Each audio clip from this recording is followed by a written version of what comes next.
არის ასევე ასოცირდება ეს გაზაფხული ინფექციურ დაავადებებთან. ჩუტყვავილა, წითელა, წითურა, უმეტესად ბავშვებში ვრცელდება ეს, მაგრამ მოზრდილებში რთულად მიმდინარეობს. რა სიმპტომებით იწყება ეს ინფექციები, როგორ ვრცელდება, როდის არის აუცილებელი ექიმთან მიმართვა და როგორ შეიძლება მათი პრევენცია ჩვენი ჟურნალისტი ეკა სესიკაშვილი გვერდება. ახლა მარინა ენდელაძესთან ერთად ეკა მოგესალმებით, გამარჯობა. ჩვენი გესმის ეკა? შუა დღემშვიდობისა. კი, გესმის. შუა დღემშვიდობის მოგესალმებით. ნამდვილად დაგეთანხმებით, რომ ზოგადად უკაცრავად ისმის ჩემი? კი, გვესმის სესიკ, როგორ გეკადრება შენი ხმა? შენი ხმა ყოველთვის გვესმის ჩვენ. ტექნიკური ხარვეზია როგორც ხედა, მე მგონი უკვე ესმის. დღეს ვისაუბრებთ ისეთ ვირუსულ ინფექციებზე, რომლებიც განსაკუთრებით აქტიურდება სეზონურად, მათ შორის გაზაფხულზე, ეს არის წითელა, წითურა და ჩუტყვავილა და ჩვენთან ერთად არის ექიმი ინფექციონისტი ქალბატონი მარინა ენდელაძე. ქალბატონი მარინა, პირველ რიგში მინდა გითხრათ, როგორ უნდა განვასხვაოთ ეს სამი ინფექცია ერთმანეთისგან და მათ შორის საზოგადოებაში ხშირად ჩნდება ხოლმე კითხვები, როგორ ხდება ამ ინფექციების გავრცელება. შუა დღემშვიდობისა. შუა დღემშვიდობისა, მოგესალმებით, მე ვესალმები ტელემაყურებელს. იცით რა, სამივე ინფექცია არის ეგზანთებით მიმდინარე ინფექცია. ეხლა ინფექციონისტის პროფესიონალისათვის ამ ინფექციების გარჩევა ძნელია, მაგრამ რა თქმა უნდა, მშობლისათვის ასე ადვილი არ იქნება. ამდენად უნდა იცობი იყვანოთ ექიმთან პირველ რიგში, რომ გაარჩიოს. თუმცა წითელა, ჩუტყვავილა და წითურა სამივე არის ვირუსული ინფექცია და სამთავეს თავისი ჩუტყვავილას აქვს თავისი ანტივირუსული მკურნალობა, მაგრამ წითელას და წითურას არა აქვს. ამდენად ოჯახშიც ბავშვის ზოგადი მდგომარეობის მიხედვით უნდა განისაზღვროს ექიმთან მიყვანის საკითხი.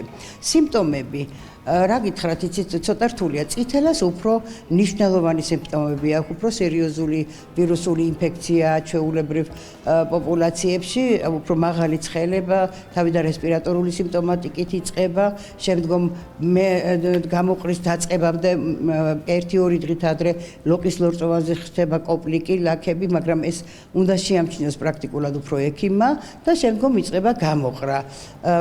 ეხლა ცოტა ძნელია მაკულა, პაპულა, კანიდან ამოწეული და კანზე არსებული წვრილი ლაქება ჩნდება, რომელსაც ახასიათებს ეტაპურობა. და ახასიათებს ასევე ბრონხიტი, ხველა. ეს მისი ხველაც ვირუსულია და მას ანტიბაქტერიული თერაპია არ სჭირდება. საკმაოდ სერიოზული ინფექცია აქვს, გართულებებიც და ასე შემდეგ, მაგრამ დროული მკურნალობის შემთხვევაში, რა თქმა უნდა, ყველაფერი კარგად მთავრდება. საერთოდ ციკლური დაავადებაა.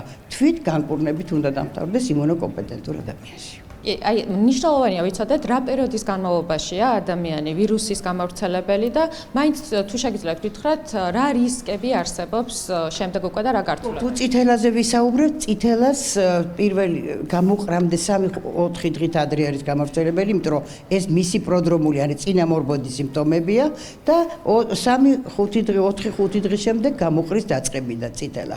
აი, რაც შეეხება ჩუტყვავილას, ეს უკვე სხვა ვირუსული ინფექცია, ის სანამ ყველა, იმიტომ რომ მისი გამონაყარი განსხვავებულია. წითელასი თუ არის, აი და რაც გითხარით, მაკულა და პაპურა, ამისი ბუშტუკოვანი გამონაყარი აქვს ძირითადად ჩუტყვავილას და მისი გადამდებლობა გრძელდება, იწყება გამოყრის დაწყებამდე 1-2 დღით ადრე და გრძელდება სანამ ყველა ელემენტი არ დაიფუფხება, კერკით არ გაშრება ყველა ელემენტი. რაც შეეხება წითურას შედარებით უფრო მსუბუქი ინფექცია, შეიძლება ზოგიერთმა ამით დაავადებას ვერც კი შეამჩნიოს და ვიღაცას ალერგია ეგონოს, იმიტომ რომ არ ახასიათებს მაღალი ცხელება, არ ინტოქსიკაციური სიმპტომები მაინც და მაინც არ არის გამონაყარი, გამოხატული და გამონაყარი გრძელდება მხოლოდ 3 დღე. ანუ დაიწყება და 3 დღეში აუცილებლად უნდა აალაგდეს. ეს ამ შემთხვევაში იქნება წითურა. უბრალოდ წითურასთან დაკავშირებით მინდა გითხრათ მაინც, რომ ყველაზე სარისკო არის ორსულებში. თუ ორსულს დაემართება, ამიტომ განსაკუთრებული ყურადღება ამ დაავადებაზე საჭიროა. გამონაყრის მიმდინარე დაავადებებზე განსაკუთრებულად საჭიროა ორსულება გაამახვილონ ყურადღება. მაგრამ მინდა დავამშვიდო მოსახლეობა, რომ ეს დაავადებები ამ ეტაპზე და წელს მაინც და მაინც არ ველოდებით, რომ ბევრი იქნება. წითელას შემთხვევები იყო წინა წლებში, რაც დაკავშირებული იყო ვაქცინაციის ჩავარდნასთან. წელს ნაკლებად აი სპორადიულ და ჩუტყვავილა პრაქტიკულად ყოველ წელს არის, მაგრამ ესეც ერთეული შემთხვევებია, სპორადიული და განსაკუთრებით არ მინდა. წითურას შემთხვევებით ძალიან ნაკლებია და ხა ამით შეშინება არ ღირს მოსახლეობის. კიდე ნამდვილად აი ვაქცინაცია ახსენეთ და არ შეგვიძლია რომ ვაქცინაციაზეც არ გკითხოთ, ჩვენ როგორც ვიცით, არის წითურას ვაქცინაცია და საკმაოდ კარგი შედეგები არსებობს, ხო? აი უფრო კონკრეტულად რომ გითხრათ, რა პერიოდის განმავლობაში უნდა ჩავიტაროთ და უფრო როდის არის უმჯობესი რომ ჩავიტაროთ ეს ვაქცინაცია? თოთ ვაქცინაციის კალენდარი არსებობს და უნდა ჩავიტაროთ კალენდრის მიხედვით მე ვამბობ ახლა პატარა ბავშვებზე ხო რა თქმა უნდა დაბადებისთანავე ვაქცინაციას საერთოდ არაფერი არ შეეძრება ინფექციური დაავადებების პროფილაქტიკაში. ეს კალენდარია წითელაზე დავუშვათ იწყება 1 წლის ასაკიდან, ანუ 2 თვეში ხდება რევაქცინაცია, შემდეგ ბუსტერიზაცია, მაგრამ ვისაც არ აქვს ჩატარებული, ან გადატანილი, ამ შემთხვევაში ნებისმიერ ასაკში შეიძლება ჩატარდეს ვაქცინაცია, იმიტომ რომ ეს ვაქცინაცია შეუცვლელი მეთოდია, რასაც ვერაფრით ვერ შევცვლით საპროფილაქტიკოდ. ქალბატონებანი, არსებობს ასეთი მოსაზრებაც, რომ ერთხელ თუ გვაქვს ეს ინფექციები გადატანილი, ჩუტყვავილა, წითელი და წითურა, განმეორების რისკი აღარ არსებობს. ეს რამდენად შეესაბამება მოსმენელს და ყველა ვირუსის შემთხვევაში თუ არის ასე? არა, გააჩნია რომელ ვირუსს როგორი იმუნიტეტი უვითარდება.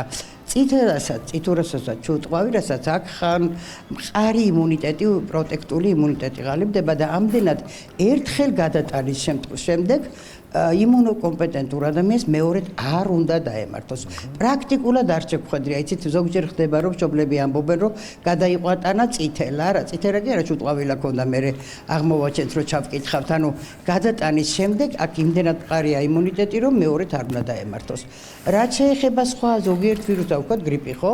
იმას ხანმოკლე ტიპოსპეციფიური იმუნიტეტი აქვს და ამდენად არ გვიცავს დიდი ხნის განმავლობაში, დაახლოებით 1 წლის განმავლობაში, იმიტომ რომ ტიპი ცვალებადი ვირუსია, აი ეს ვირუსები არის მყარი მუტაციები, ცვალებადობა არ ახასიათებს და ამიტომაც აქვს ხანმოკლე, ამიტომაც და კიდე სხვა მიზეზების გამო მყარი იმუნიტეტი. რომ კარგი იმუნოგენები არიან და ამდენად არ ვითარდება მყარი იმუნიტეტი და შეხვედრის შემდეგ პრაქტიკულად არ უნდა შეხვდეს. ეკა თუ გესმის ჩვენი ხმა ჩვენ გვაქვს იმიტომ რომ რეალურად ძალიან ბევრი გავრცელებული მითი გვაქვს მაგალითად ის რომ დაბანა არ შეიძლება საცხის წასმა არ შეიძლება ერთი მითი კიდე სესიკ ესეთ კითხი აუცილებლად რა როდესაც აი შვილს მაგალითად აქვს ბატონები როგორც ეძახიან ხოლმე მას არ შეიძლება ოჯახის წევრმა დალიოს ალკოჰოლი ესეც გავრცელებული მითია რამდენად მართალია ესეც რომ გითხრათ საინტერესოა ჩვენთვის გასაგებია ჩემთვის გასაგებია გასაგებია. ჩვენს წამყვანებს საინტერესებს კითხვა აქვს თქვენთან არსებობს უამრავი მითი, მათ შორის ერთ-ერთი არის რომ ხშირი დაბანვა არ შეიძლება, ასევე საცხის წასმა არ შეიძლება გამონაყარზე, როდესაც გვაქვს ესა თუ ის ინფექციური დაავადება. ასევე ერთ-ერთი ჩვენს წამყვანს მიკა საინტერესებს, ასეთი მითიც არსებობს, რომ როდესაც შვილს აქვს რომელიმე ინფექცია, არ შეიძლება რომ მშობელმა დალიოს, სასმელი მიიღოს. ამასაც ამბობენ. ამაზე რომ გვიფას. ეს ნამდვილად მითია, ნუ ალბათ ჩვენი წინაპრები ჭკვიანები იყვნენ და არ ხვეს ბატონები და არ შეიძლება და ის რომ გაღიზიანებულიყო რაიმე შეიძლება ვიღაცა სიმთვრალეში ცუდი სიმთვრალე ქონდა და ბავშვს გააღიზიანდა მის ნერვულ სისტემას გააღიზიანებდა ამ ყოველ შემთხვევაში ეს აბსოლუტურად გამორიცხულია და ზოგადად სიმშვიდე და კარგი გუნებგანწყობა ყველა დაავადებისგან მორჩენაში ეხმარება ადამიანს და სავარაუდოდ ამიტომ დაერქვა ბატონები ეს აბსოლუტურად არა და რაც შეეხება დაბანას დაბანა ყოველთვის შეიძლება ოღონდ არსებობს ანტისეპტიკური ხსარები, რომლის რითაც უნდა დაიბანოს. და ვთქვათ, ჩუტყვავილიანი პაციენტი, ხო? არსებობს მისი ახლა თუ ძალიან დიდი წყლული აქვს, ნაწიბური აქვს, შეიძლება რაღაც გარკვეული, მაგრამ ანტისეპტიკური საშუალებები მაინც ჭირდება. მე პირადად დაბანაზე უარს არ ვეუბნები პაციენტებს, თუ არ არის რაიმე ძალიან ისეთი ღრმა წყლული, რომ იქიდან ინფექციის შეჭრის საშიშროება იყოს. ისე შეიძლება, ოღონდ არ უნდა გაიხეხონ გუბკით და აი მსუბუქი გადავლება წყლის ყოველთვის შეიძლება. ნუ ერთგვარ რეკომენდაციების გამოგვივიდა, სანამ დავამშვიდობთ ჩვენს მაყურებელს, უბრალოდ მხოლოდ ერთი კითხვა აქვს, აი სახლში მკურნალობის შემთხვევაში, რა შეცდომა არ უნდა დაუშვათ ყველაზე ისეთი გავრცელებული შეცდომები რაც არის? ხო, ყველაზე გავრცელებული შეცდომა მაინც არის ანტიბიოტიკოთერაპია.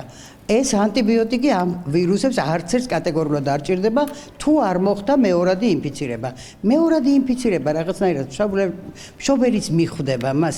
და უკვე ჩუტყვავილის და წითელის დროს სიცხე სანამ გამოყრა გრძელდება, უნდა იყოს ეს მისთვის ტიპიურია, მაგრამ აი გამოყრა რომ დამთავრდება, მე რომ ბავშვი არ არის კარგად, ადინამიურია, რაღაც ხელება უგრძელდება, შეიძლება ინტოქსიკაციის სხვა კლინიკა ჰქონდეს, მაშინ უნდა ალბათ, მაგრამ ესეც ექიმმა უნდა გადაწყვიტოს რა მედიკამენტი ჭირდება, იმიტომ რომ ჩუტყვავილას აქ რაღაც თავისი სხვა გართულებები არაბაქტერიული, რომელსაც ანტიბიოტიკი არ ჭირდება, წითელას ბაქტერიული შეიძლება იყოს და ვირუსული გართულებაც. ანუ ეს უკვე გართულებულ შემთხვევაში ექიმმა უნდა გადაწყვიტოს. ნამდვილად ძალიან დიდი მადლობა ქალბატონო მარინა, ჩვენთან ერთად იყო ინფექციონისტი, ექიმი ინფექციონისტი მარინა ენდელაძე.